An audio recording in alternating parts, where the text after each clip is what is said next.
하나님의 말씀 빌립보서 4장 10절부터 20절까지 저와 여러분이 한 절씩 교독합니다. 내가 주 안에서 크게 기뻐함은 너희가 나를 생각하던 것이 이제 다시 싹이 남이니 너희가 또한 이를 위하여 생각은 하였으나 기회가 없었느니라. 내가 궁핍함으로 말하는 것이 아니라 어떠한 형편에든지 나는 자족하기를 배우노니 나는 비천에 처할 줄도 알고 풍부에 처할 줄도 알아. 모든 일, 곧 배부름과 배고픔과 풍부와 궁핍에도 처할 줄 아는 일체의 비결을 배우노라. 내게 능력 주시는 자 안에서 내가 모든 것을 할 수 있느니라. 그러나 너희가 내 괴로움에 함께 참여하였으니 잘하였도다. 빌립보 사람들아, 너희도 알거니와 복음의 시초에 내가 마게도냐를 떠날 때 주고받는 내 일에 참여한 교회가 너희 외에 아무도 없었느니라. 데살로니가에 있을 때에도 너희가 한 번뿐 아니라 두 번이나 나의 쓸 것을 보내었도다. 내가 선물을 구함이 아니요 오직 너희에게 유익하도록 풍성한 열매를 구함이라.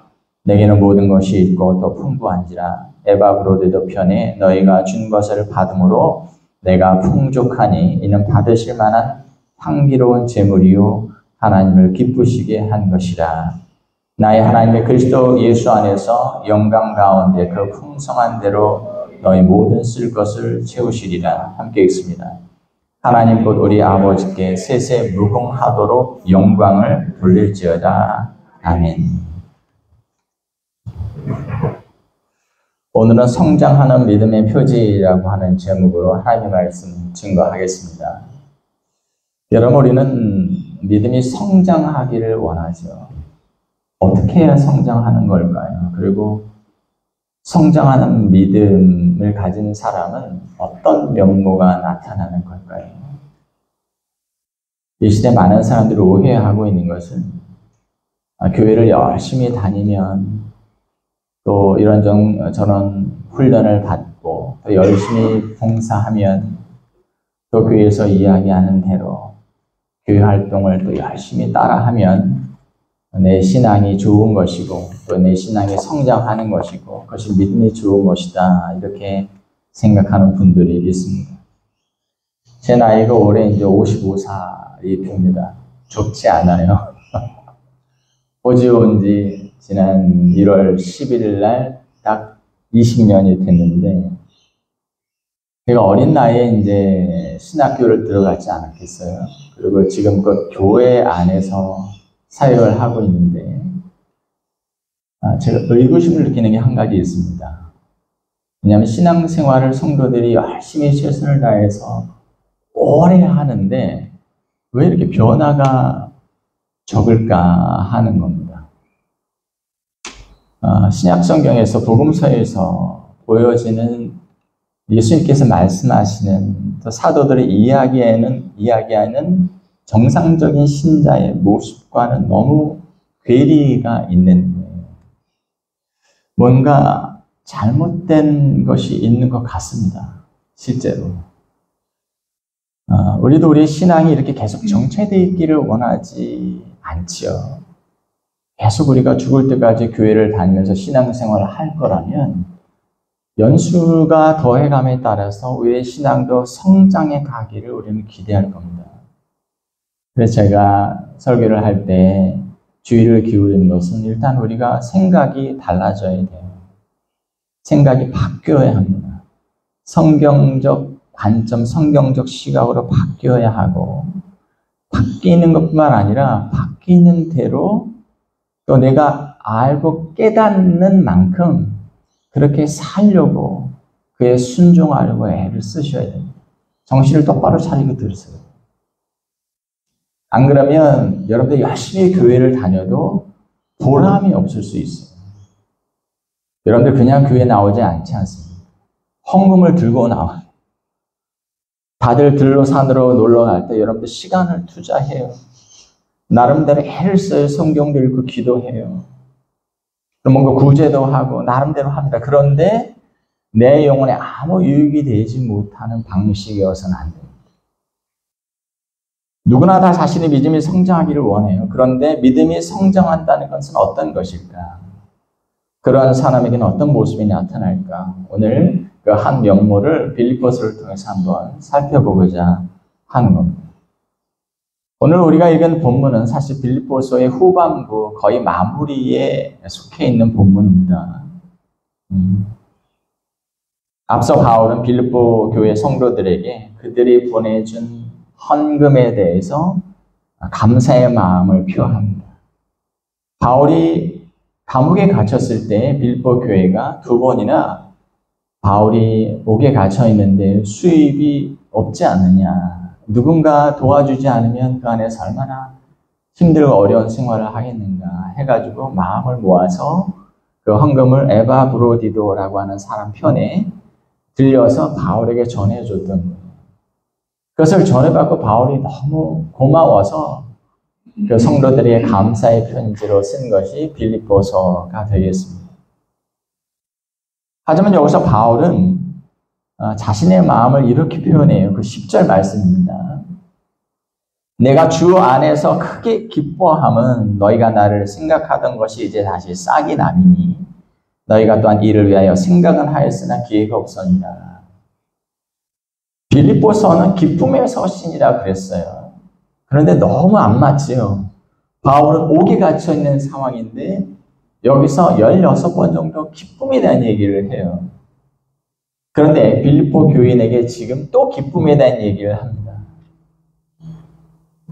내가 주 안에서 크게 기뻐함은 너희가 나를 생각하던 것이 이제 다시 싹이 나.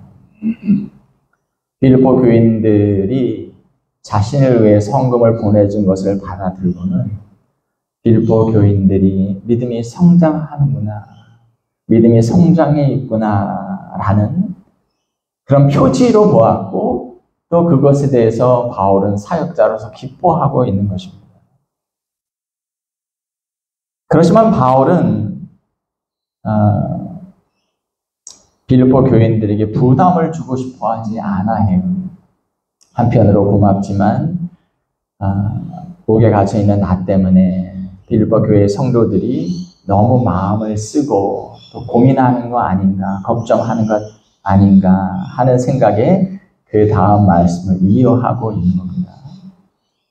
바울은 빌립보 교회 성도들의 고마움을 전하면서도 혹시나 자신이 빌립보 교회 교인들로부터 후원받는 일에만 관심이 있는 사역자인 것처럼 비춰지지 않을까, 또 아니면 빌립보 교회 성도들이 바울을 후원하는 일에 괜한 부담을 갖게 되지는 않을까 하는 마음에 이런 말을 하고 있는 거예요.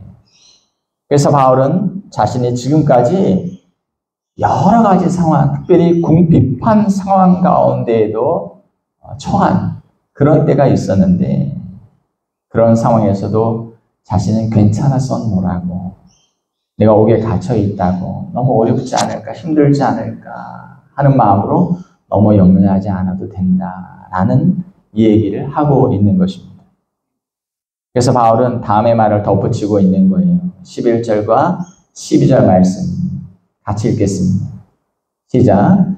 내가 궁핍함으로 말하는 것이 아니니라. 어떤 형편에든지 나는 자족하기를 배우노니 나는 비천에 처할 줄도 알고 풍부에 처할 줄도 알아. 모든 일 곧 배부름과 배고픔과 풍부와 궁핍에도 처할 줄 아는 일체의 비결을 배웠노라.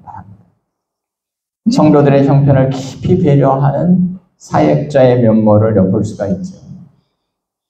우리가 후원하는 그 터키의 임채명 황창성 선교사, 지금 터키의 이름이 바뀌었죠.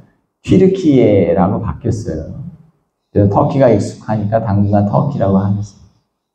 근데 항상 우리가 뭔가를 보내주면 오히려 우리 교회를 염려해요. 교회도 작은데 성들이 너무 힘든 거 아니냐. 오히려 염려해요. 바울이 바로 그런 마음이었던 겁니다. 자신이 물론 도움을 필요로 하고 있는 어려운 상황 가운데 있지만 그 일로 인해서 자신을 영적으로 돌보는 성도들이 과중한 부담을 갖게 될까 봐 바울은 염려하고 있는 것이죠. 바울은 그러면서 지금껏 자신이 복음을 위해 일을 해오면서 경험했던 중요한 신앙적 교훈을 빌립보 성도들에게 들려주고 싶어 합니다. 바울은 자신이 풍부하든 궁핍하든 풍요하든 빈곤하든 모든 상황 속에서 기쁨을 유지하는 법, 또 자족하는 법을 배우기 했었다고 이야기하는 거예요. 그래서 그는 배부르고 풍요한 상황뿐만 아니라 배고프고 궁핍한 상황에서도 그리스도 안에서 기쁨을 잃지 않고 지내고 있다고 하는 것입니다. 그렇습니다. 우리가 짐작을 해볼 수 있죠.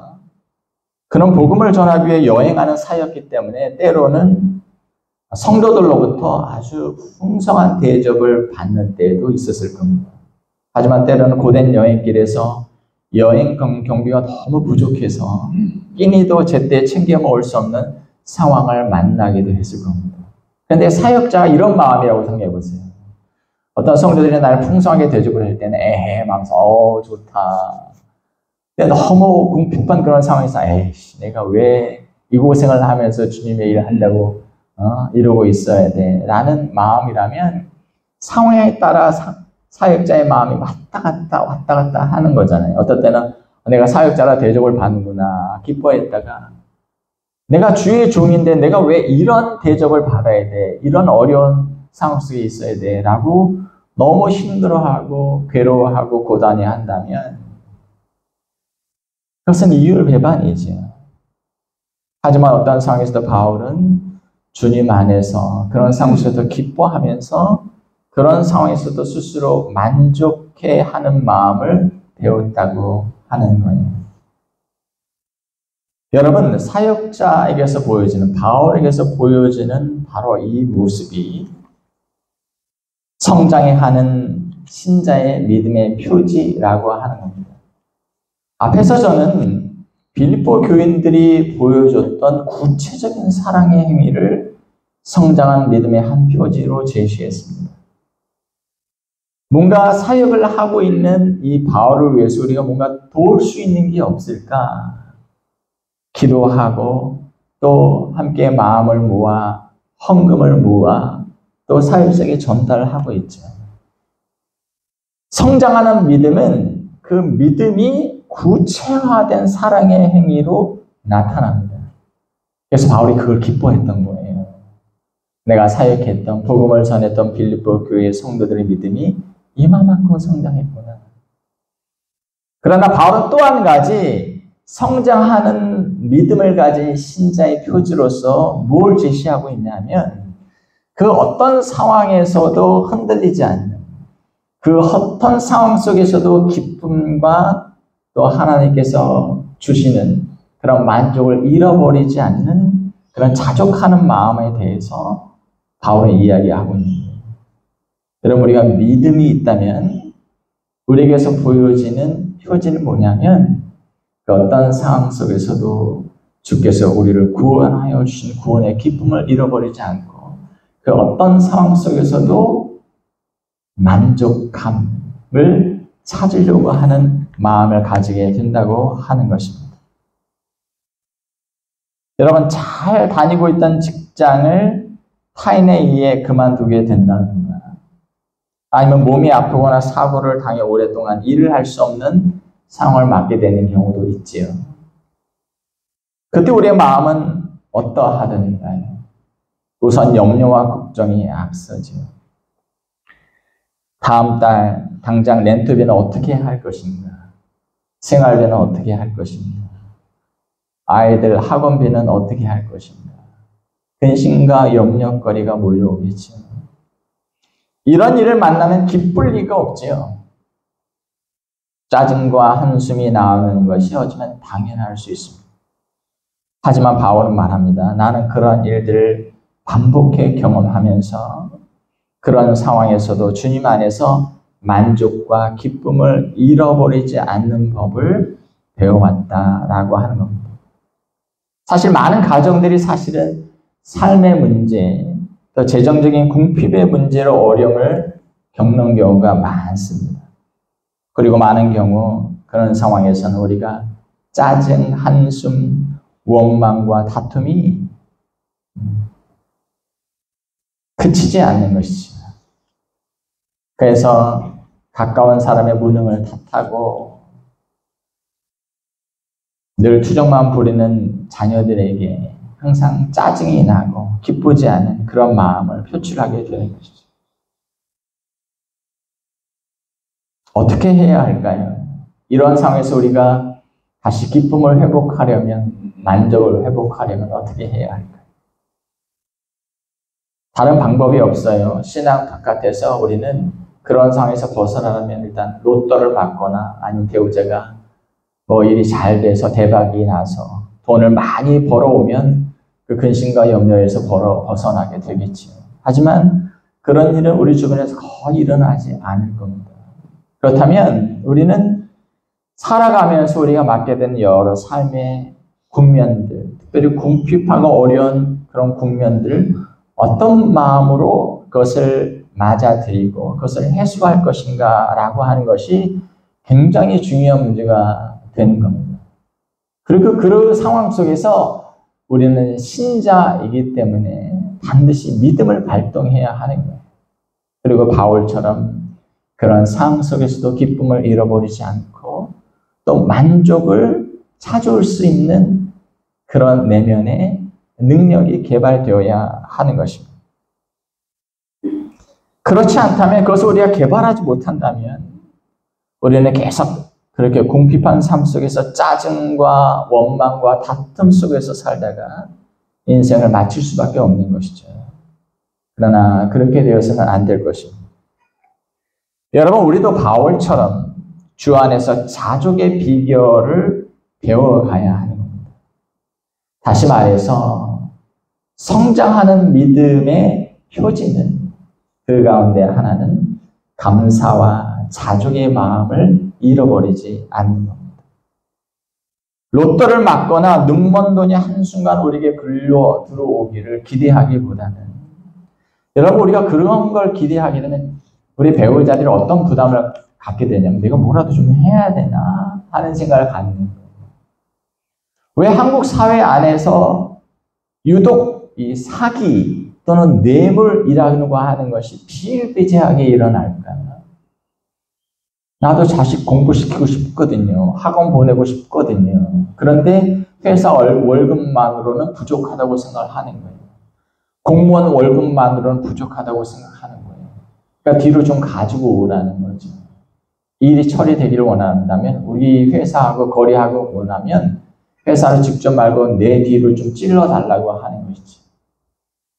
자기 술 먹고 여자들하고 놀아나기 위해서 남자들이 뒤에서 뒤통 받기를 원하겠습니까? 집안에서 쪼는 겁니다. 배우자들이 쪼는 거예요. 왜 당신 그렇게 무능해? 애 학원 보내야 되는데, 우리도 자동차 바꿔야 되는데, 집을 사야 되는데, 당신 왜 이렇게 무능해? 언제 월급 오르는 거예요? 월급이 언제 오릅니까? 자주 오릅니까? 진급이 그렇게 자주 됩니까? 하니까 쫄려 한번 받다 보니까 괜찮거든요. 갖다 주면 또 좋아하거든요.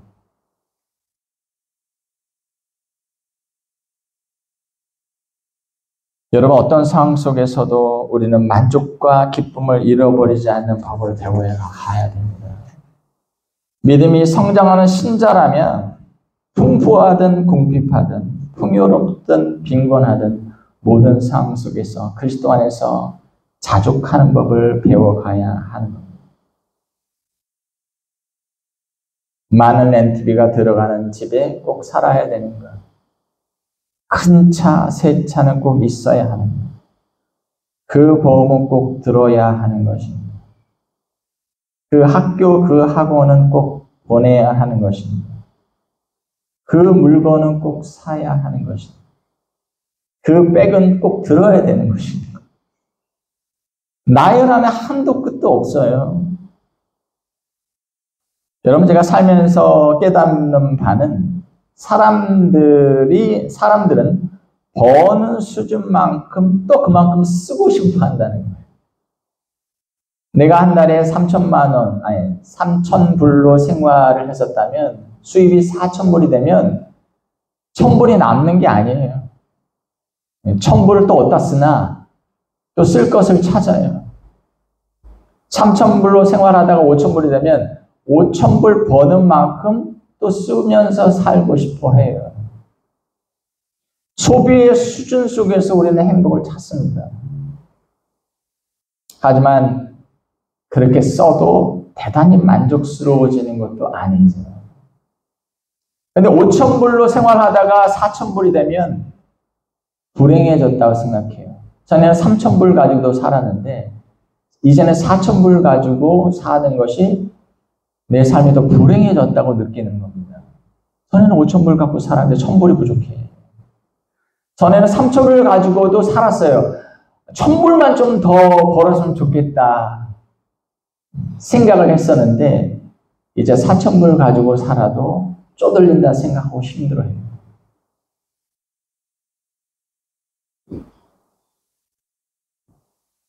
예전에 쓰며 살았던 항목들 하나하나 줄여갈 수밖에 없는 상황인데 그렇게 하다 보면 짜증이 나는 거죠. 원망이 생겨나기 시작을 하는 겁니다. 내가 이렇게까지 하면서 살아야 돼? 아, 내 신세가 어떻게 하다가 이렇게까지 됐나? 서럽고 비참한 마음이 드는 것이죠. 아이러니하지 않습니까? 여러분, 호주에 사는 우리들은 그런 상황에 처해도 사실 지구상에 살아가는 인구 중에 여러분들은 상위 5% 안에 드는 사람들입니다. 여러분 가운데 어떤 사람이든 아무리 어렵다 할지라도 아무리 쪼들리게 산다 할지라도 이 지구상 인구 중에 상위 5% 안에 들어 우리는 다 저도 5% 안에 들어요. 아무리 뭐 사례비가 이러쿵저러쿵 해도 5% 안에 들어요. 근데 우리는 짜증이 나는 거죠. 저 사람은 저렇게 하고 사는데 나는 왜 이런 모습으로 살아야 돼? 여러분 계속 그런 생활 수준을 고집하면서 불평과 원망, 짜증과 한숨 속에서 인생을 보내느냐? 아니면 다 하고 살지 못하더라도 주님 안에서 주어진 환경 속에서 기쁨과 만족을 누리면서 사는 법을 택하는가? 거기에 우리의 신앙의 성장의 면모가 있는 겁니다. 여전히 우리는 수입에 따라서 힘들어하고 불평하고 짜증을 부리고 있다면 우리에게 있다고 하는 믿음이 우리에게 아무런 도움을 주지 못하는 거죠. 형편이 좀 쪼그라들었음에도 괜찮아, 나아지겠지. 꼭 있어야만, 그걸 해야만, 뭐 3베드룸은 살았는데 2베드룸으로 간다고 내 삶이 불행해지는 게 아니야. 그런 마음 속에 내 신앙이 성장했구나 라는 것을 볼 수 있는 겁니다.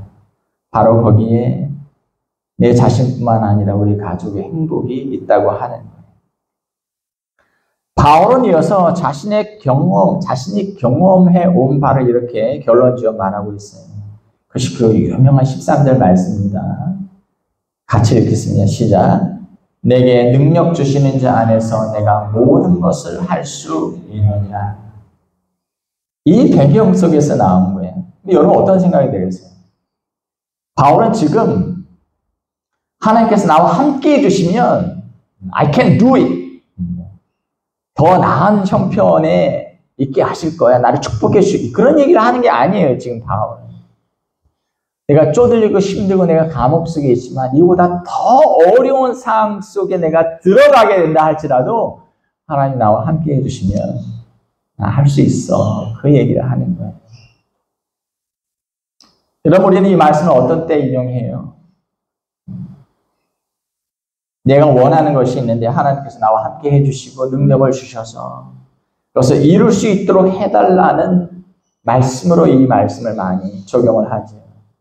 시험을 준비하는 수험생이나 사업을 구상하는 사람이나 꿈을 향해 나아가는 사람이나 어떤 가게를 좀 열고자 하는 사람이 지금 내가 이번에 이걸 좀 하려고 하는데 바울도 내게 능력 주신 자 안에서 내가 모든 걸 살 수 있다고 하지 않았습니까? 내게 능력을 주시고 내게 축복을 해주셔서 이번에 잘 되게 해주세요. 그런 말씀이 아니에요. 바울은 그렇게 쓰고 있는 게 아니에요.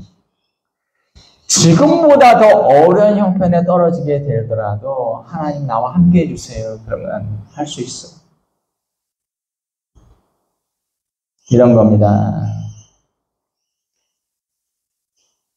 나는 지금껏 풍부하고 궁핍한 상황, 풍요롭고 빈곤한 상황 모두를 경험해 오면서 어떤 상황에서든지 그리스도 안에서 자족하는 법을 배웠습니다. 그러나 중요한 것은 어떤 상황 속에서도 내가 주님 안에 거하고 있는가 하는 것이 더 중요한 겁니다. 내가 또 내게 능력 주시는 그분 안에 거하고 있다면 나는 이보다 더 열악한 상황 속에서도 그것을 견뎌낼 수 있으리라 확신합니다. 바울은 그렇게 얘기하고 있는 겁니다. 이 고백을 우리 삶에 적용해 본다면 이렇게 말할 수 있겠죠. 하나님, 지금 우리 가정에 어려운 상황 가운데 있습니다. 재정적으로도 너무 궁핍합니다. 하지만 이런 상황에서도 우리 가정이 주님 안에서 기쁨과 감사를 잃어버리지 않게 우리에게 믿음을 주십시오. 이보다 더 어려운 상황이 된다 할지라도 우리의 힘이 되시는 주님이 우리와 함께 계심을 믿기에 능히 그 상황을 잘 견뎌 나갈 수 있도록 도와주시기를 바랍니다. 여러분, 이 비결을 배워 가시기를 바랍니다. 이 비결을 통해서 여러분과 여러분들의 가정은 그 어떤 삶의 환경 속에서도 흔들리지 않는 기쁨과 감사의 삶을 경험하게 되는 것입니다. 앞으로 이렇게 하도록 해요. 수입이 좀 줄어들었다. 전달보다 왜 이래? 월급이. 전달보다 수입이 왜 이래? 배우자 쪼지 마세요. 지난달에 아파서 좀 쉬었잖아, 우리가. 일을 좀 못했잖아. 또 이런 일로 우리가 좀 수입을 또 내보낼 수밖에 없었잖아. 근데 전보다는 그래도 우리가 좀 많이 벌고 있잖아. 괜찮아. 이것 때문에 우리가 너무 짜증 부리고 불평하고 할 필요는 없을 것 같아. 그래도 우리가 굶지는 않잖아. 주신 거 감사하고 기쁨으로 쓰자 하십시오. 이제 바울은 다시 한번 빌립보 교회 성도들을 칭찬합니다. 14절부터 16절 말씀인데, 그러나 너희가 내 괴로움에 함께 참여하였으니 잘하였도다. 빌립보 사람들아, 너희도 알거니와 복음의 시초에 내가 마게도냐를 떠날 때 주고받는 내 일에 참여한 교회가 너희 외에 아무도 없었느니라. 데살로니가에 있을 때에도 너희가 한 번뿐 아니라 두 번이나 나의 쓸 것을 보내었도다. 자, 성장하는 믿음의 표시 첫 번째는 그의 믿음이 구체적인 사랑의 행위로 표현된다고 했습니다. 두 번째로 어떤 상황 속에서도 자족하기를 배웠기에 만족할 줄 아는 사람이라고 했습니다. 세 번째는 내게 능력 주신 자 안에서 이 말씀을 기억하십시오. 어떤 상황 속에서도 주님께서 우리와 함께 하신다면 이 상황들을 극복해 나갈 수 있다라는 그런 생각, 그 믿음을 가지는 사람을 말합니다. 마지막으로 성장하는 믿음의 표지는 사역자들의 수고에 함께 동참할 마음을 품게 된다고 하는 거예요. 여러분, 믿음이 연약한 사람들은 나와 내 가족을 중심으로만 돕니다. 모든 생각들이. 내 거. 내 자식.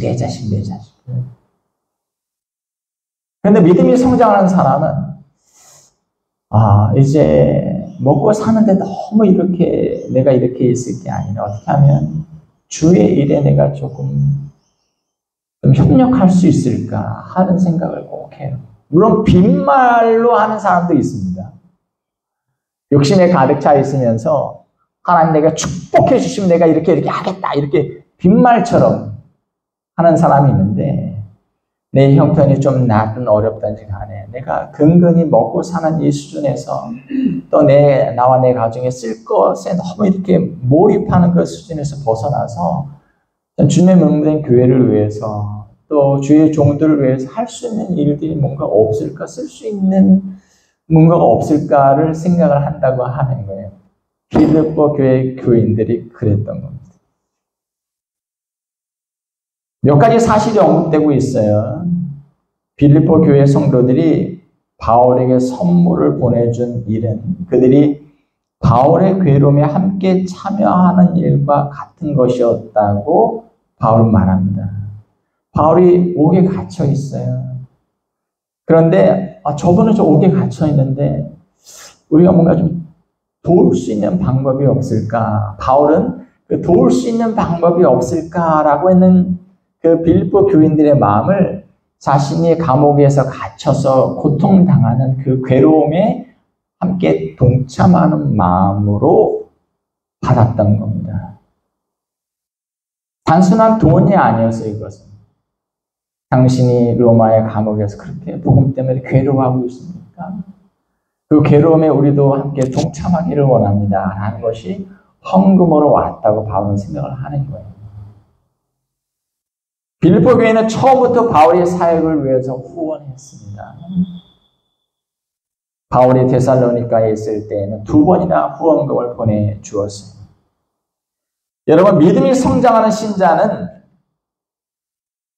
주의 복음을 증거하는 그 일을 위해서 수고하는 주의 종들, 사역자들의 수고에 어떤 모습으로든 동참하고 싶어 한다는 거예요. 아내가 여러분들 어떻게 받으실지 모르겠는데 르완다에서 사역하고 있는 김기현 박지만 선교사의 소식을 올려놓지 않습니까? 아, 이렇구나, 이렇게 사역하고 있구나. 그런 소식을 알라고 올려드리는 게 아니에요. 여기처럼 잘 포장된 길이 아닙니다. 진흙길, 비포장길. 또 산을 올라가야 되고 내려와야 되고. 어떨 때 보내오는 그 기도 편지를 보면 목숨 걸고 갔다 오는 것 같아요. 진짜 목숨 걸고. 언제든 죽을 수 있다는 생각을 가지고 가는 거예요. 그렇지 않겠습니까? 차가 가다가 미끄러져서 내려오고, 포장되지 않는 길은 그렇잖아요. 자칫 잘못하면 낭떠러지 길로 떨어질 수도 있고. 그런데 성도들이 기다리고 있으니까 가는 거예요. 그리고 뭔가 도움을 주기를 원해서 가는 겁니다. 그들도 사역자지만 그 원주민들을 위해서 사역하고 있는 사역자를 또 돕기 위해서 평신도의 신분으로 가고 오는 거예요. 그래서 기도를 부탁하는 거예요. 오늘도 7시간 차를 타고 갔다 옵니다. 오늘 8시간 차를 타고 갔다 옵니다. 여러분들이 그 사역자들을 위해서 기도한다는 것은 선교사님들의 그 수고와 그 고생, 그 괴로움에 나도 참여하고 싶습니다 하는 마음의 표현인 것입니다. 헌금을 보내는 것도 마찬가지로 우리가 코로나 시기에 르완다에다가 몇만 불 보냈을 겁니다. 교회를 오픈하려면 피레침을 설치를 해야 되고 또 식수탑을 이렇게 해야 되는데 몇만 불은 아니겠구나. 어느 정도 많은 돈을 보냈어요. 너무너무 고마워해요. 작은 교회인데 어떻게 이렇게 큰 돈을 우리가 보냈을까? 우리가 왜 보내요? 우리는 먹고 사는데 어려움이 없습니다.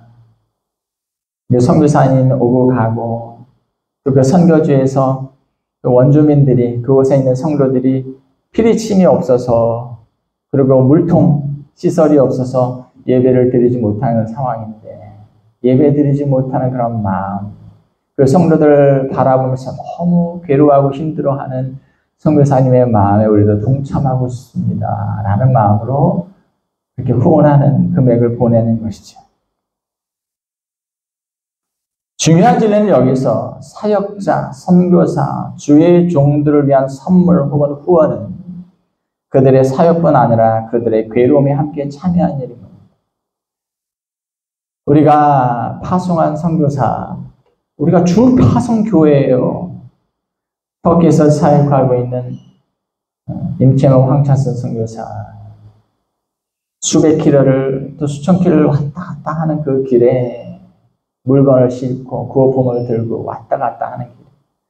우리가 그곳에 있지 못하지만 선교사님 그렇게 어려움을 당한 난민들을 위해서 재난당한 그런 터키 국민들을 위해서 수고하는 그 수고에 우리도 함께 동참하기를 원하고 그 괴로움에 그 위험에 우리 함께 동참하기를 원합니다 하는 것을 우리가 기도로 후원하는 헌금으로 그렇게 표현을 하는 거예요. 먼 곳에 나가 있는 사역자들, 선교사들, 주의 종들, 그들의 수고와 헌신에 함께 참여하고 싶으십니까? 그들을 위해 열심으로 기도하십시오. 그리고 물질적인 후원을 열심히 감당하십시오. 바울은 이어 그들의 정성 어린 후원이 신앙적인 의미로는 어떤 의미를 갖는 것인지를 말해요. 17절, 내가 선물을 구함이 아니요 오직 너에게 유익하도록 풍성한 열매를 구함이라.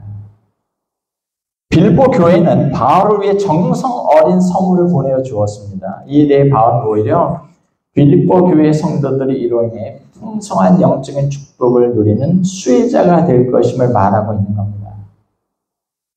예수님도 그런 말씀을 하신 적이 있어요.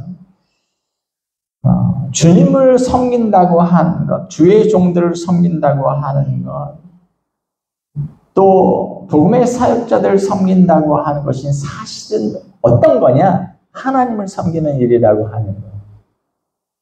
마태복음 10장 40절 41절 보면 이렇게 되어 있어요. 너희를 영접하는 자는 나를 영접하는 것이요 나를 영접하는 자는 나를 보내신 이를 영접하는 것이냐. 선지자의 이름으로 선지자를 영접하는 자는 선지자의 상을 받을 것이요 의인의 이름으로 의인을 영접하는 자는 의인의 상을 받을 것이요. 18절 말씀, 내게는 모든 것이 있고 또 풍성한지라 에바 브로디도 편에 너희가 준 것을 받음으로 내가 풍족하니 이는 받으실 만한 향기로운 제물이요 하나님을 기쁘시게 하는 것이라. 여러분, 바울은 빌립보 교회 성도들이 보내준 그 후원의 헌금이 그들이 정성을 다해 보낸 것이라는 사실을 알고 있어요. 이에 그는 그들의 후원이 또 하나님을 기쁘시게 하는 향기로운 제물이 된다는 점을 말합니다.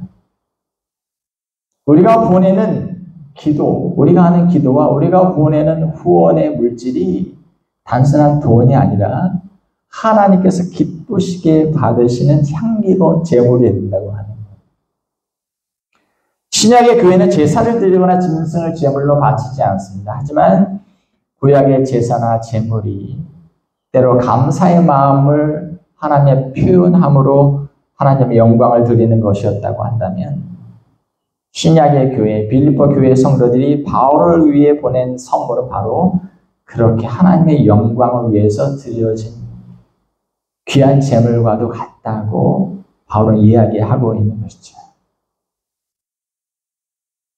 마태복음 25장 40절, 임금이 대답하여 이르시되 내가 진실로 너에게 이르노니 지극히 작은 자 하나에게 하는 것이 곧 내게 하는 것이니라. 이에 바울은 빌립보 교회 성도들을 향해 축복의 확신을 말합니다. 19절 20절 말씀 같이 읽겠습니다. 시작. 나의 하나님의 그리스도 예수 안에서 영광 가운데 그 풍성한 대로 너의 모든 쓸 것을 채우시리라. 하나님이 곧 우리 아버지께 세세 무궁하도록 영광을 돌릴지어다. 아멘. 그렇게 쓰여진 헌물에 대해서 하나님께서 더 풍성한 것으로 갚아주실 것을 바울은 확신하고 있는 거예요. 복음은 사역은 하나님이 계획하시고 하나님이 진행하시는 일입니다. 그런데 그 일을 하나님은 그분의 사람들, 그분의 교회를 통해서 합니다.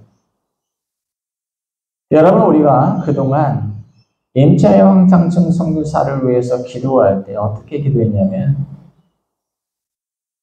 주님, 하나님의 종이 터키라고 하는 너무 척박한 지역에 선교사로 가고자 하는데 한국에서는 파송하기를 원하는 교회가 거의 없습니다.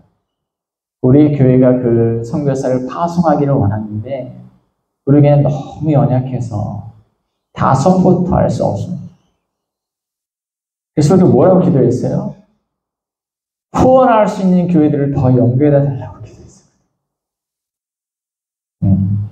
우리가 주 파송 교회이지만 우리는 그거 주장하고 싶지 않아요. 선교사에게 더 많은 교회들이 연결이 돼서 사역비에 대한 염려 없이, 생활에 대한 염려 없이 좀 사역할 수 있으면 좋겠다. 저는 이번에 뭘 보냐면, 이번에 이 일을 통해서 하나님께서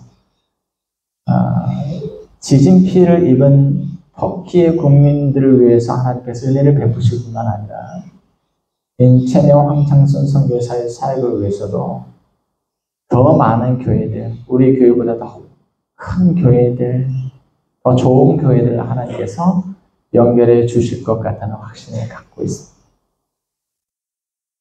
하나님은 하나님의 일을 하실 겁니다.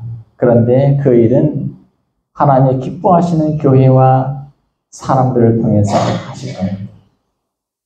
이번에 이 일이 바로 그 일이 되지 않을까 그렇게 생각합니다.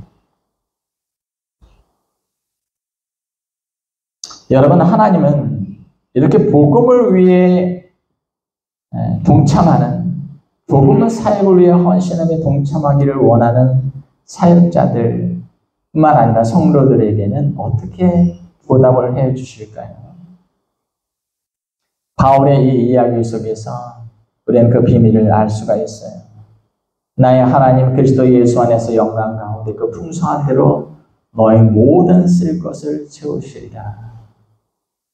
사역자의 그 복음 사역과 그 수고와 그 괴로움에 동참하기를 원해서 열심히 기도하고 열심히 또 헌금을 보낸 그 성도들과 그 교회 위에 하나님께서 어떻게 해주시겠는가? 그 풍성한 대로 너희 모든 쓸 것을 채우시리라. 부족함이 없도록 해주시겠다 약속하고 있는 겁니다. 여러분, 하나님은 복음 사역을 위해 헌신적으로 후원하는 신자들에게 복 주시길 기뻐하십니다. 아내가 잘 듣는 찬양 중에 그 비슷한 내용이 있더라고요. 아낌없이 또 후히 하나님 앞에 드리기를, 자신을 드리기를 원하는 사람에게 하나님께서 축복해 주신다는 찬양이 있더라고요. 이 말씀을 준비하면서 차를 타고 가다 그 찬양을 듣는데, 야, 이거 한번 예배 시간에 불러봤으면 좋겠다. 조만간 한번 좀 불러보면 좋겠습니다. 왜 하나님께서 복음 사역을 위해 헌신하는 그런 신자들에게 복 주시기를 기뻐하시는가? 하나님의 입장에서는 그들은 하나님의 일을 돕기 위해 자발적으로 헌신하고 있는 사람들이기 때문에 그렇습니다. 하나님의 일인데 하나님의 일을 자기 일로 생각하고 하나님을 돕겠다 하는 사람에 대해서 하나님 너무 기특합니다. 지 일도 아닌데 나 잘 되라고 애쓰고 있는, 내가 만약에 사장인데 직원이 만약에 그런 식으로 일을 하면 얼마나 예쁘겠어요. 내 가게인데 내 일터인데 자기 일처럼 열심히 최선을 다해서 일을 하고 있다. 얼마나 그 직원이 이쁘겠습니까? 외국의 어떤 프로그램에 기업체나 아니면 뭐 프랜차이즈나 가게 사장님들이 손님 복장을 하고 손님으로 위장을 하고 자기 가게에 가서 내군 직원들이 어떻게 일하고 있는가를 이렇게 탐방을 하는 그런 프로그램이 있더라고요. 근데 어떤 한 사장님들, 한국 사람인데 사장이더라고요. 여러 그 프랜차이즈를 가지고 있는. 근데 한 그 직원이 손님에게 너무 친절한 거예요. 그리고 자신이 맡은 일에 꼼꼼하게 최선을 다하는 직장을 보게 된 겁니다. 그리고 이제 그 몰래카메라가 딱 끝났어요. 끝나고 나서는 사장이 이제 자기 일을 드러냈습니다. 근데 말단 직원이니까 모르죠. 그분이 사장인지 모르는 거예요. 근데 이 사장이 그 자리에서 5,000불짜리 수표를 끊어서 줬습니다. 그리고 너 가족들하고 몇 주간 여행을 하고 오라고 얘기를 한 거예요.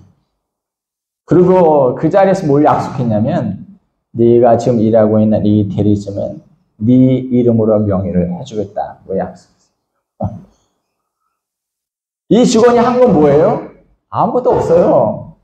그냥 자기 일처럼 열심히 최선을 다해서 고객을 대하고 열심히 그 일을 한 겁니다. 이 사장이 보기에 너무 기뻤던 거죠. 자기는 수백 개가 있어요, 가게. 그 가게 없어도 돼. 근데 그 가게에서 자기 물건이 그렇게 막 팔린다. 그거 걔 줘도 되는 거죠. 너 네가 해. 네가 주인이야 이제. 사장의 입장에서는 자기 회사인데 그렇게 열심히 일하는 직원을 보면서 감동이 되지 않았겠습니까? 그 직원에게 그 대리점을 주는 일이 뭐가 그렇게 아까운 일이겠어요. 그래서 바울은 얘기하는 겁니다. 나의 하나님이 그리스도 예수 안에서 영광 가운데 그 풍성한 대로 너의 모든 쓸 것을 채우시리라. 믿음이 성장하는 사람들에게 보이는 믿음의 표지에 대해서 말씀을 드렸습니다. 오늘 말씀을 정리합니다.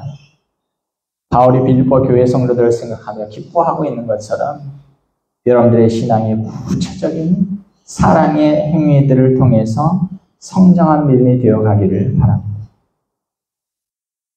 우리 삶에는 이런저런 상황들이 있게 마련입니다. 그때마다 짜증과 원망 속에서 만족도 기쁨도 없는 삶을 살아가기보다 어떤 상황 속에서도 주님 안에서 자족하기를 배워감으로 하나님께서 우리 삶에 주신 기쁨과 평강을 잃어버리지 않게 되기를 바랍니다.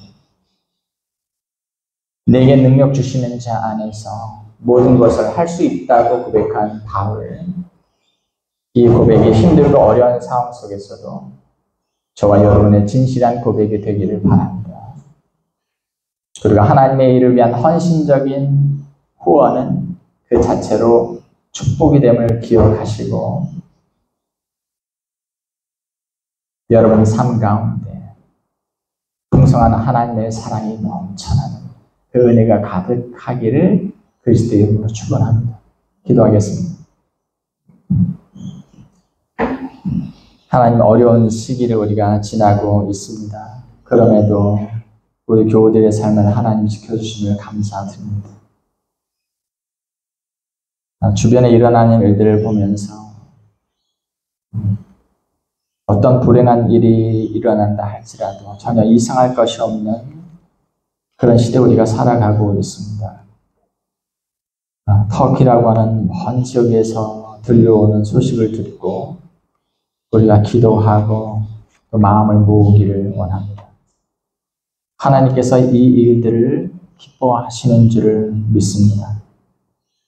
우리에게 큰 믿음을 주시고 또 하나님께서 허락하신 이 은혜의 자리에 우리가 기꺼이 자원하는 마음으로 동참하게 될 수 있도록 도와주옵소서. 빌립보 교우들의 모습을 통해서 성장하는 신자의 표지에 대해서 함께 생각을 해보았습니다. 우리의 삶에도 이런 표지가 나타나게 하여 주시고 하나님이 보시고 기뻐하시며 마음껏 축복하실 만한 순종의 자녀들 다 되도록 우리에게 믿음을 더하여 주시옵소서. 감사합니다. 예수님의 이름으로 기도하옵나이다. 아멘.